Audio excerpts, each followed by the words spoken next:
The Mysterious Traveler.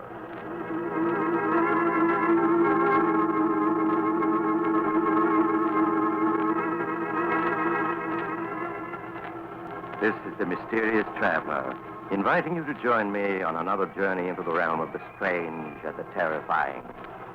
I hope you will enjoy the trip, that it will thrill you a little and chill you a little. So settle back and get a good grip on your nerves, if you can. Where are we going? Why, tonight we're going on a little excursion into the realm of pure imagination. You've all heard the old saying, believe in a thing enough and it'll come true. Well, just suppose many people came to believe in something that couldn't possibly be real. Such as an artificial monster growing in a scientist's laboratory. What would happen? Well, if you want to know what might happen, listen to the story I call If You Believe.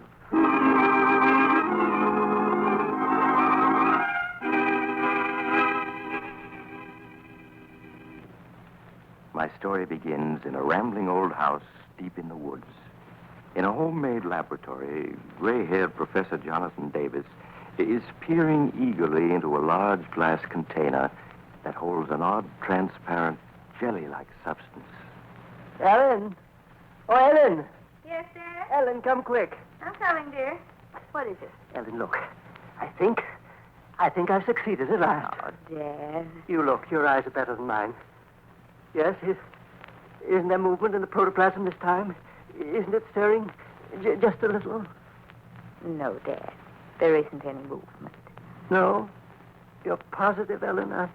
I was sure I saw some sign of life. I'm quite positive, Dad. Now, please, won't you admit that what you're trying to do is impossible? No, Ellen, no. I will succeed. I know it. Now, come, we've got to try another feeding mixture.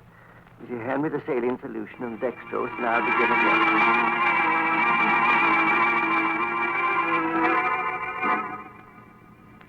But while Professor Davis labored in his lonely seclusion to make a lifelong dream come true, something that was to affect him vitally was happening in the editorial room of the largest newspaper in the nearby city.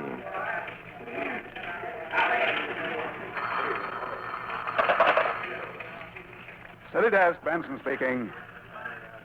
Oh, hello, Mr. McGuire. Yes? Well, yes, sure. I've been reading Dan Duncan's special features. I edit them. I see. You don't think they've been colorful enough lately, huh? Well, to tell the truth, I agree with you. I've been meaning to speak to him about it. Yes. Sure, I'll do it now. He just came in. Right. Good night, Mr. McGuire. Hey, Dan. Yeah, Joe. What cooks? The big boss just phoned down. What's he want? Well, frankly, he thinks you're slipping. McGuire thinks I'm slipping. Well, I like that. That's what he said. And I've done everything to get hot material except to go out and commit a murder myself. Well, maybe he's tired of murders. You want to know why you don't turn up something like that haunted house story you did last spring? Why I don't. That was a good story, wasn't it? It was on it. Yeah. Especially the description of the way the ghost of the drowned girl walked around the house, leaving wet spots where it stepped. You know, I caught a heck of a cold walking around in wet socks to make those footmarks. No more than you deserve for faking a story. Yeah, faking a story. Listen, Benson, any time a million readers believe a story, it's true. And they believed in that ghost. Every one of them. I'm not saying they didn't, but McGuire wants another story just as good. I got a good mind to tell the old buzzard to fly a kite. Another story like... Hey. Huh? What is it? I think I got it. Hey, Ted. Ted Jones. Oh, yeah, Dan? Front and center. Oh. Yeah, what is it, Dan? All right, dump your camera on the desk and sit. Okay. Now, tell me, what was that story you told me last week about some professor living up in the woods back at town, never coming out of his private lab? Oh, you mean Professor Davis? Yeah, that's the one. Yeah. Well, what about him? There was a fuss over something he said in a lecture one day, wasn't there? A fuss? Oh, it was more like an explosion. Hey, wait a minute. I remember that case. The professor claimed he could create an artificial man. Wasn't that it? No. He said that an artificial man might be produced someday. Might be. Well, the paper said he claimed he could create one. Yeah, I know. Well, it made a good story, didn't it? And drove Professor Davis out of the university into retirement. Oh, the school didn't like the publicity. Water under the bridge, kid. Anyway, here's the old professor working away secretly for the last 5 years. All alone. No, he wasn't all alone. His daughter Ellen's with him. How old is she? Oh, she was 15 then, so... She's 20 now. Good looker? Well, I was in Professor Davis's class. I remember as a skinny brat with yellow hair. Yeah, good, a blonde. So here's the prof secretly working with his beautiful blonde daughter at what? I'll bite. What? Why, he's trying to prove he was right. He's trying to create an artificial man. Say, you've got something there. Oh, no, wait a minute. You don't know Professor Davis is trying to create artificial life? Well, we soon will. You know where his hideout is, don't you? Yeah. All right, then grab your camera. Let's get Oh, going. no, wait a minute, Dan. Suppose you find Professor Davis is... Ah, forget it. Benson, save me 2 columns. Come on, Ted. We're on our way.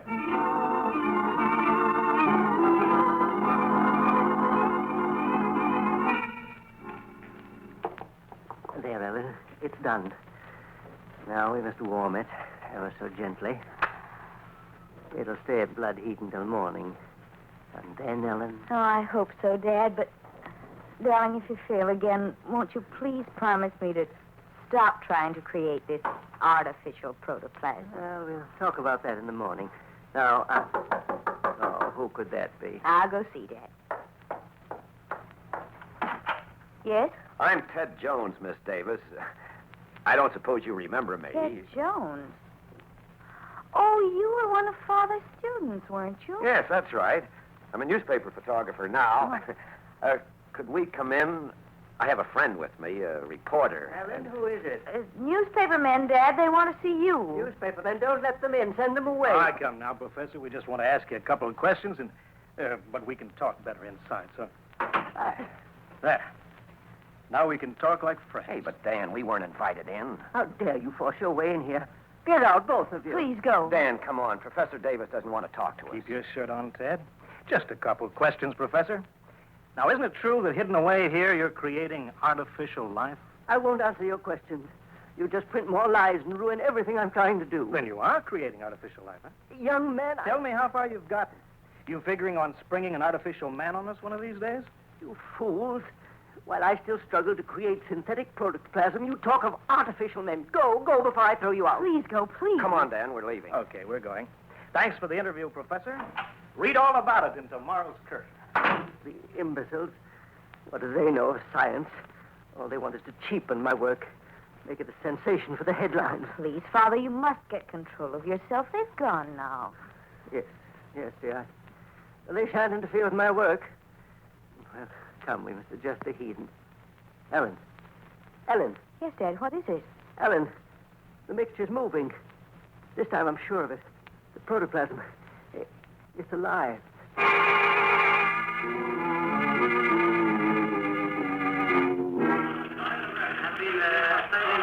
Say, Dan, this is something. Behind bolted doors, deep in the woods, Professor Jonathan Davis toils night and day to create the world's first synthetic man. In a great vat lies a strange caricature of humanity.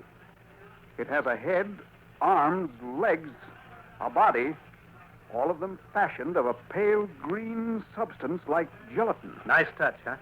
Day by day, life stirs more strongly in this grotesque creation of science. Someday it may breathe, walk, eat. Now, look, Dan, aren't you going pretty strong? Ah, forget it. The old man wants a story, doesn't he? Besides, the professor really is working on synthetic protoplasm. Maybe he has got a pale green monster in his bathtub. How do I know? Okay, Dan, but if you're faking this story, I know nothing about it. Faking it? You know I never fake stories. Okay. We'll set this up and put it in the press wires. By noon tomorrow, 40 million people will be believing in Professor Davis' artificial monster. By noon tomorrow, I'll be believing in it myself.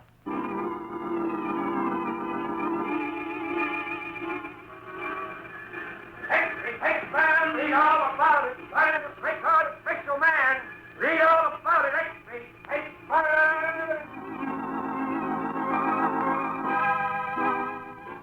And so, read the story and marveled and believed, while in the laboratory, hidden in the woods. Ellen, look. This time it is alive. It is. There can be no doubt of it. The liquid is certainly moving, Dad. Yes, see? And the protoplasm is breathing. Listen. You can hear it. I've created artificial life, Ellen. Yes. I'm afraid so, Dad. Afraid? So what do you mean? I'd like to see their faces down at the university when they hear of this. It's grown since last night. Yes, it has. The cells are multiplying like true protoplasm. That's why I transferred it to this gas tank. Now I must add salt, acid, phosphorus. Oh, that must be the grocery boy. Excuse me, Dad. Yes? Oh, you. Miss Davis, I hope that you'll let me apologize. We have nothing to say to you. Please don't shut the door before I explain. Explain? There's nothing to explain. You force your way in here. I came to apologize for that. Well, have you seen the morning papers? We're not interested in the papers. I'm afraid you'll be interested in this one. Look, Oh, how outrageous. that story of your father creating an artificial man is in every paper in the country, and I feel I'm to blame, and I want to make up for it. Can't I come in so we can talk? I guess you'd better, Mr. Jones. But Dad mustn't see this paper. Oh, no, of course not. But won't he recognize me? No, I don't think so. He's very nearsighted. I'll just tell him that you used to be one of his students. And if you'll tell me the real truth, I'll try to get the paper to understand that Dan Duncan just made up his story. Who is it, Ellen?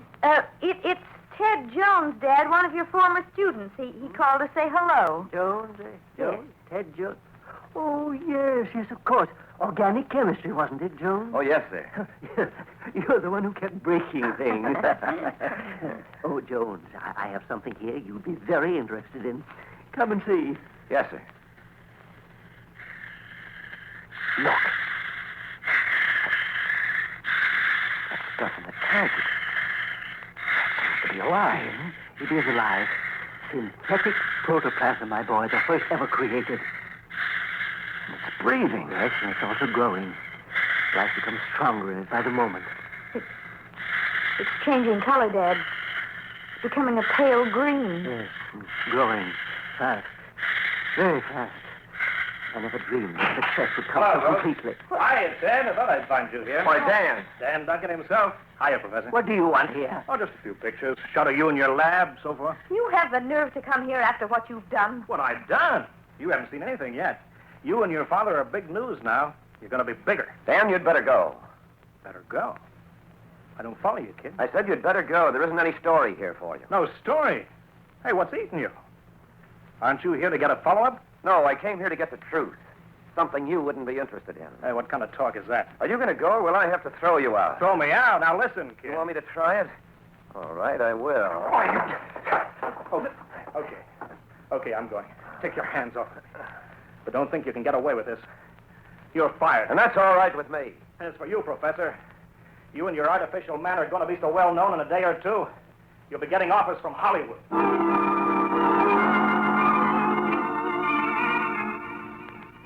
And so, with each edition of the papers, the headlines grew bigger. Every paper, read all about it. All about the artificial monster. Every paper. The telegraph wires carried editorials condemning Professor Davis. Is it a man or is it a monster Professor Davis has created? By his refusal to answer questions, the professor led us to suspect that this Radio commentators spread the story to still more listening millions. A strange substance like pale green gelatin. Now it moves and stirs in its confinement, seeking to escape. This strange creation of the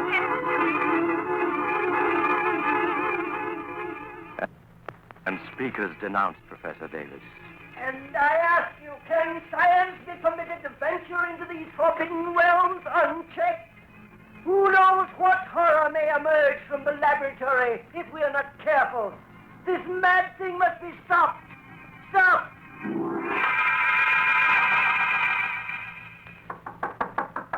Who is it? Oh, it's me, Ted. Oh. Ted, did you have any trouble? No, I got the medicine for your father, all right, and I brought the evening papers, too. What do they say? They're pretty bad. They're all using Duncan's story, and he shot the works. Ted, how can he do such a thing? Well, he's a very plausible writer. He has a knack for making people believe him. If anybody accuses him of lying, he'll just say that he was misled by your father. I see. I'm sorry you lost your job trying to help us. That doesn't matter. I was about ready to quit anyway. How is your father now? He seems to be sleeping quietly. Well, I'm sticking around until he's all right again. Well, you don't have to do that, Ted. I'll make out. If I hadn't gotten into that fight with Duncan, your father might not have had his stroke. No, it was just the excitement. It's his heart, but I know how to take care of him. But, Ted, I'm frightened. About your father? No, about it, the protoplasm. Oh. It's changed just since this morning. It's changed? Well, how? It's grown and... Well, come on, see for yourself. All right.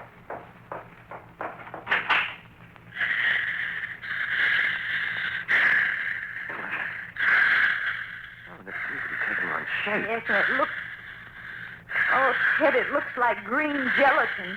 Just the way Duncan described it. And look, there's a vague shape like a head and the rough outline of arms and legs. Oh, it isn't possible. It shouldn't be, but it's happening. Something terrible is taking place inside that glass tank. I don't understand. Your father certainly never intended to create this.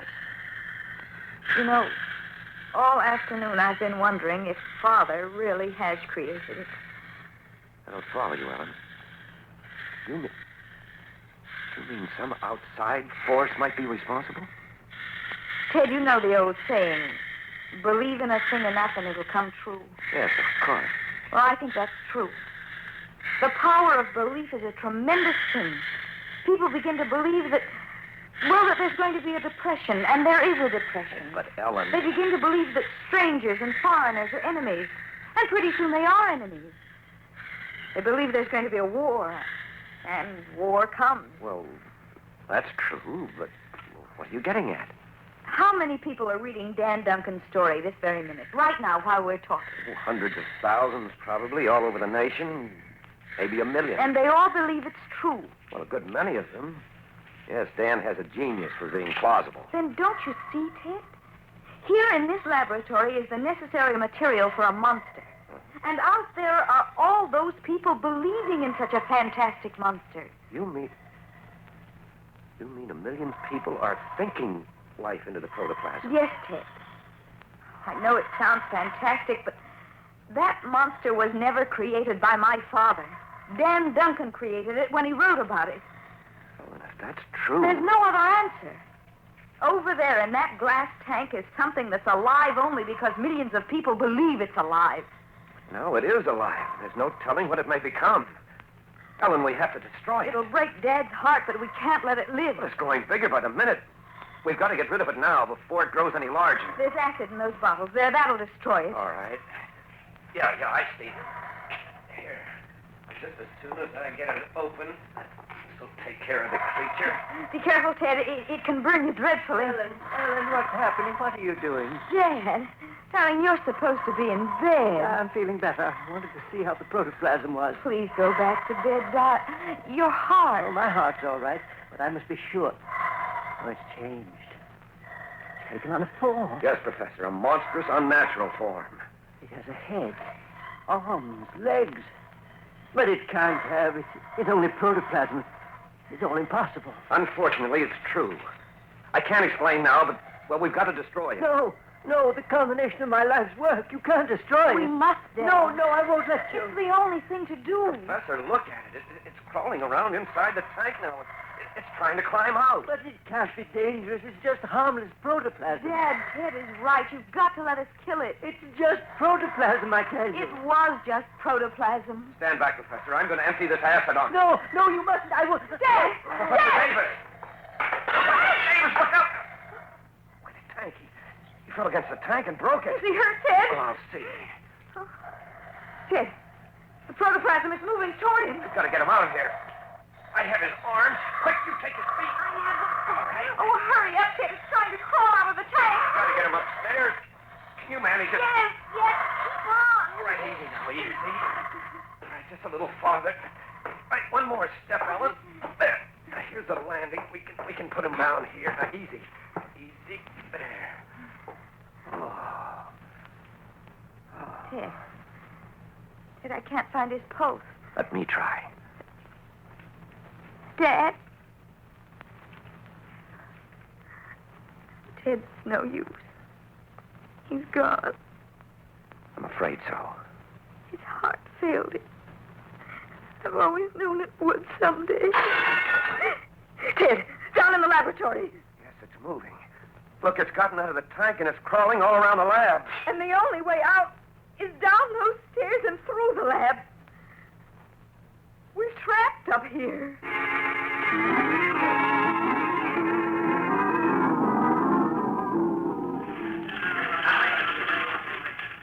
Look, I'm not saying it isn't a good story, Dan. It's a whale of a story. But McGuire wants some pictures. Pictures? How can I get pictures? I can't even get into the place. I don't care. Just get them. You want me to bust in the window, I suppose? Let your conscience be your guide. And I know you haven't got a conscience. But make it fast. I want those shots for the late morning edition. All right. I'm going. With a camera in one hand and a bunch of skeleton keys in the other.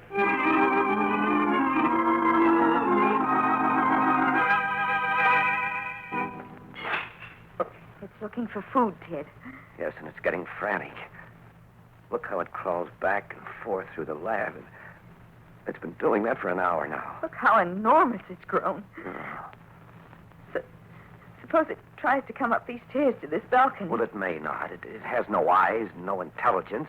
It's just protoplasm, blindly seeking food. But suppose it does try to come up the stairs. Well, then we'll stop it. I have the gun here that I found in your father's desk. I'll use that on her. I don't think it would even feel a bullet. Well, we'll see. There. There, it's on the other side of the lab now in plain sight. Stand back, dear, and I'll try a couple of shots. I hit it. It didn't even notice. No. Oh, if we could only reach those bottles of acid, that would fix it. But every time we've started down the stairs, it's rushed over to wait for us. Must feel the vibration, but I'm going to take one more try. Ted, please be careful. Yes, I will. I'll tiptoe down one step at a time. Perhaps I can avoid attracting its attention this time. What's it doing now? Lying quiet, as if it was listening. Only lie quiet a few seconds more. I'm almost at the bottom. Ted, quick! It's coming this way! Oh, Ted, it almost got Yes, you. it did touch my foot, but well, I wasn't interested in getting any better acquainted. What are we going to do now? I don't know, Ellen. If we could only reach that acid. Say, I wonder if it would make any difference if we turned out the lights. They can be controlled from up here, can't they? Oh, yes, but what good would that do? Well, in the dark, it might become inactive. Some elementary organisms are like that. Well, we can try it. Okay, I'll turn out the lights. There. Pitch black now. But it's still moving around. Well, just wait a moment. Listen. What is it? Thought I heard footsteps outside the house. Footsteps. Just listen.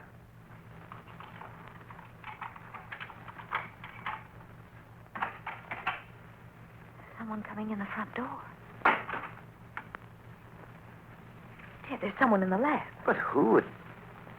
Good heavens, Duncan, is that you, Dan? Dan, answer me. Is that you? Get out, quick! Okay, kid, keep your shirt on. I'm going as soon as I get a picture of this joint. But, Dan, you don't understand. It's loose. Get away, quick! Ellen, turn on that light. Yes, Ted. You can't scare me, kid. I came to get a picture, and I'm going to get it. Run, Dan, run! Ellen, don't look. Don't look. We got to save him. Quick, Ellen, the ass. Hurry, Ted, hurry. Here, you take this bottle. I'll take one. We'll break them over it, understand? Yes, Ted. Well, come on, then.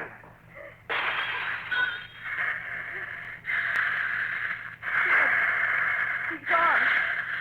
Duncan's gone. It's covering him. It's eating him. Ellen, throw your bottle now. Don't fury gas. Force of it enough to kill anything.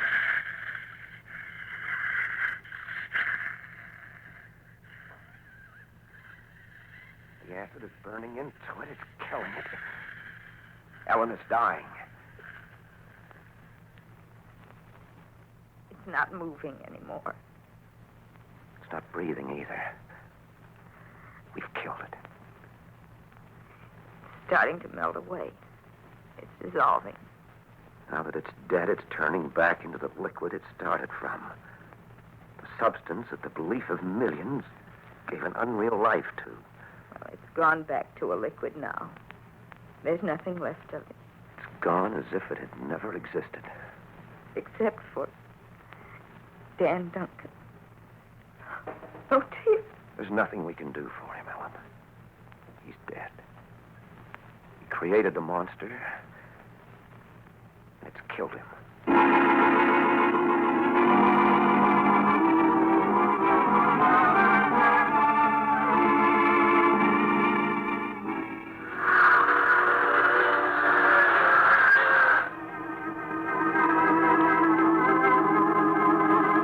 This is the mysterious traveler again. Well, maybe it's true about believing in things and making them happen. Wars and depressions and artificial monsters and things like that. I think I'll make a New Year's resolution to be careful what I believe in 1947. No more believing in bogeymen or spooks. I might meet one. Instead, I'll try believing in some of the nicer things for a change, such as peace and goodwill among nations. Well, if I can get enough people to join me, maybe they'll come true and... Oh, you'll have to get off here. I'm sorry. But I'm sure we'll meet again. I take this same train every week at this time.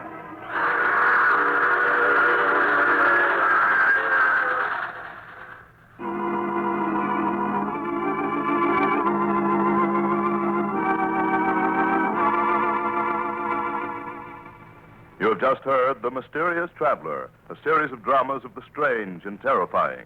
In today's cast were Maurice Tauplin, Chug Webster, Louise Fitch, Wendell Holmes, Edgar Staley, and Bill Smith. Original music was played by Doc Whipple. The Mysterious Traveler is written, produced, and directed by Bob Arthur and David Kogan. You've been listening to Theater of the Mind. Join